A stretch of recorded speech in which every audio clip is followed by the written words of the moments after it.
Bonjour à tous et bienvenue sur ma chaîne. Aujourd'hui, je vais partager avec vous 5 podcasts passionnants qui abordent des sujets variés tels que les voyages, les souvenirs, les rêves et les projets d'avenir. Ces podcasts sont adaptés au niveau B1 de la langue française et peuvent vous aider à améliorer vos compétences linguistiques. Alors, préparez-vous à apprendre et à profiter de ce voyage d'apprentissage. C'est parti! Bonjour à tous. Aujourd'hui, je vais vous parler de mes voyages et des moments inoubliables que j'ai vécus pendant ces expériences incroyables. Je me souviens encore de mon premier grand voyage à l'étranger. C'était en Italie, à Rome, la ville éternelle. Dès mon arrivée, j'ai été frappé par la beauté des monuments anciens. Le Colisée, par exemple, m'a laissé sans voix. Je pouvais presque entendre les cris des gladiateurs dans l'arène, comme si j'étais transporté dans une autre époque. Mais Rome n'était pas seulement une question de monuments, c'était aussi une ville pleine de vie, de saveurs et de culture. J'ai goûté à la meilleure pizza de ma vie dans une petite trattoria et je me souviens des rues étroites où les habitants discutaient et riaient tard dans la nuit. Chaque coin de rue racontait une histoire. Après l'Italie, il y a eu Paris. Ah, Paris, la ville des lumières, des cafés charmants et des balades le long de la Seine. Je me rappelle particulièrement une soirée où j'ai assisté à un concert de jazz dans un petit club caché près de Montmartre. L'atmosphère y était magique et la musique semblait raconter une histoire vieille de plusieurs siècles. À chaque note jouée, je me sentais transporté dans le passé de la ville.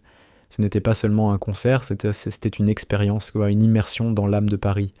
Mais les voyages ne se limitent pas tant aux grandes villes. Il y a aussi ces petits villages, comme ceux en Provence, avec leurs marchés colorés et leur rythme de vie paisible. J'y ai rencontré des personnes incroyablement chaleureuses, des gens qui prenaient le temps de vivre. C'est dans ces moments simples que j'ai découvert la véritable beauté du voyage, rencontrer des gens, partager des histoires et apprendre de nouvelles cultures. Une fois, dans un petit village près d'Avignon, un boulanger m'a invité à entrer dans son fournil pour me montrer comment il préparait son pain. Ce sont ces rencontres inattendues qui rendent chaque voyage unique. Et vous ? Avez-vous des souvenirs de voyage qui vous ont marqué ? Que ce soit une grande ville ou un petit village, je suis sûr que chaque voyage a son histoire à raconter. Je serais ravi de les entendre. Salut tout le monde! Aujourd'hui, je vais partager avec vous quelques événements marquants de ma vie qui ont changé ma manière de voir le monde. Il y a quelques années, j'ai vécu un accident de voiture assez sérieux. C'était un jour comme les autres. Je conduisais tranquillement lorsque tout à coup, une voiture est sortie de nulle part. Heureusement, je n'ai pas été gravement blessée, mais cet événement a eu un grand impact sur ma façon de vivre. Après cet accident, j'ai commencé à réfléchir à la fragilité de la vie et à l'importance de profiter de chaque moment. Cela m'a poussé à faire des changements dans ma vie, comme passer plus de temps avec ma famille et voyager plus souvent. Un autre événement important a été ma décision de déménager dans une nouvelle ville pour commencer un nouveau travail. Cela m'a beaucoup stressé de tout quitter derrière moi, de dire au revoir à mes amis et à ma famille. Mais en même temps, j'étais enthousiaste à l'idée de découvrir une nouvelle région. En arrivant, j'ai été accueillie par des gens formidables et j'ai rapidement rencontré de nouvelles personnes qui sont devenues de bons amis. Ce déménagement a été un véritable tournant dans ma vie.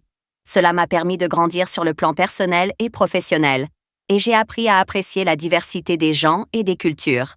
Enfin, il y a eu le jour où j'ai décidé de me lancer dans un projet personnel que j'avais toujours voulu réaliser, écrire un livre. C'était un rêve que j'avais depuis des années, mais je n'avais jamais eu le courage de me lancer. À travers ce processus d'écriture, j'ai découvert beaucoup sur moi-même et sur mes passions. Cela m'a appris que même si quelque chose semble difficile ou insurmontable, avec de la détermination et de la patience, on peut réaliser ses rêves. Ces événements m'ont beaucoup appris sur moi-même et sur la vie. Et vous ? Quels sont les moments de votre vie qui vous ont marqué ? N'hésitez pas à partager. Bonjour à tous. Aujourd'hui, je vais vous parler de mes rêves et de mes projets pour l'avenir. Depuis que je suis enfant, j'ai toujours rêvé de voyager à travers le monde. C'est un rêve que j'essaie de réaliser petit à petit. J'ai déjà visité quelques pays, mais il me reste encore tant de lieux à découvrir. Mon prochain grand projet est de partir en Amérique du Sud, notamment au Pérou, pour visiter le Machu Picchu et explorer la jungle amazonienne. J'ai toujours été fascinée par la richesse de la culture inca et la beauté naturelle de cette région. En plus de mes projets de voyage, j'aimerais aussi me lancer dans un projet professionnel qui me passionne. Ouvrir une école de langue. J'ai toujours été fascinée par l'apprentissage des langues et par la manière dont elles nous permettent de nous connecter aux autres. Mon rêve est de créer un espace où les gens peuvent non seulement apprendre une nouvelle langue, mais aussi découvrir une nouvelle culture. Je veux que mon école soit un endroit accueillant où les étudiants peuvent échanger leurs expériences et apprendre les uns des autres. Un autre rêve que j'ai est d'écrire un roman. Écrire a toujours été une de mes passions. Et je pense que partager des histoires est une façon magnifique de toucher les cœurs des gens. J'ai déjà commencé à travailler sur quelques idées, mais je sais que le chemin sera long. Cependant, je suis déterminée à ne pas abandonner. Et vous? Quels sont vos rêves pour l'avenir? Avez-vous des projets que vous espérez réaliser un jour? Partagez-les avec moi. J'aimerais beaucoup les connaître. Salut à tous! Aujourd'hui, je vais vous raconter ma semaine et les petites choses qui ont égayé mes journées. Cette semaine a été assez chargée, mais aussi très intéressante. Lundi, j'ai commencé une nouvelle formation en ligne pour améliorer mes compétences en graphisme. C'est quelque chose que je voulais faire depuis longtemps, et je dois dire que je trouve ça vraiment passionnant. Les cours sont très bien conçus et j'apprends beaucoup. Travailler sur des projets créatifs me donne un nouveau souffle, et j'espère pouvoir appliquer ce que j'apprends dans ma carrière.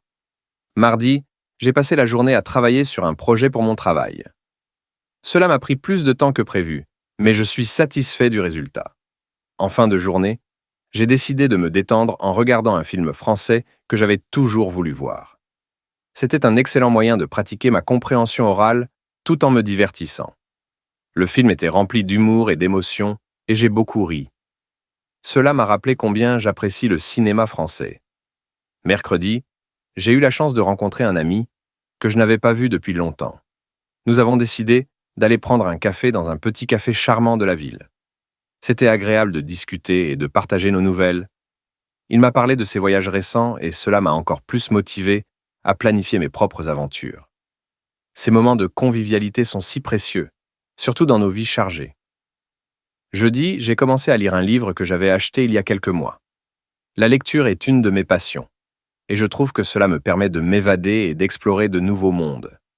Le livre parle d'un voyageur qui parcourt le monde à la recherche de sens. C'est fascinant, et cela m'inspire beaucoup. Enfin, vendredi, j'ai décidé de me faire plaisir en préparant un bon repas pour moi-même. J'ai essayé une nouvelle recette de cuisine française, un coq au vin. Cuisiner est une autre de mes passions, et j'adore expérimenter de nouvelles saveurs. Le résultat était délicieux, et j'ai même pris quelques photos pour les partager sur mes réseaux sociaux. Dans l'ensemble, ma semaine a été remplie de moments agréables et d'opportunités d'apprentissage. Et vous, comment s'est passée votre semaine? Avez-vous vécu des moments mémorables? Je serais ravi de les entendre. Bonjour à tous. Aujourd'hui, je vais partager avec vous mes expériences d'apprentissage et les défis que j'ai rencontrés en cours de route. L'apprentissage d'une nouvelle langue est toujours un voyage plein de défis. Lorsque j'ai commencé à apprendre le français, j'étais enthousiaste, mais aussi un peu nerveux. Au début, la prononciation était difficile pour moi. J'avais du mal à reproduire certains sons, surtout les voyelles nasales. J'ai décidé de m'entraîner en écoutant des chansons françaises et en répétant les paroles à haute voix. Cela m'a aidé à améliorer ma prononciation et à me sentir plus à l'aise avec la langue. Un autre défi que j'ai rencontré était la grammaire. Les règles grammaticales en français sont souvent différentes de celles de ma langue maternelle. J'ai donc commencé à prendre des notes et à faire des exercices régulièrement pour m'entraîner. J'ai aussi cherché des ressources en ligne, comme des vidéos et des applications, qui expliquaient les règles de manière simple et visuelle. Cela m'a vraiment aidé à mieux comprendre et à mémoriser les concepts. Il y a eu des moments où je me suis sentie découragée. Parfois, je faisais des erreurs lors de conversations avec des locuteurs natifs et cela me rendait anxieux. Mais j'ai appris que faire des erreurs fait partie du processus d'apprentissage. Chaque erreur était une occasion d'apprendre et de m'améliorer. J'ai commencé à voir ces moments comme des défis à relever plutôt que des échecs. Cela m'a donné plus de confiance en moi. Enfin, j'ai découvert que pratiquer régulièrement était la clé de mon progrès. J'ai essayé de parler français tous les jours, que ce soit avec des amis, en participant à des échanges linguistiques ou même en discutant avec moi-même. Cela m'a permis de renforcer mes compétences et d'améliorer ma fluidité. J'ai également commencé à lire des livres et à regarder des films en français, ce qui a élargi mon vocabulaire et m'a exposé à la culture francophone.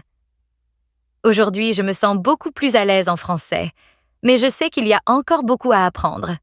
Chaque jour est une nouvelle opportunité d'améliorer mes compétences et d'explorer la langue.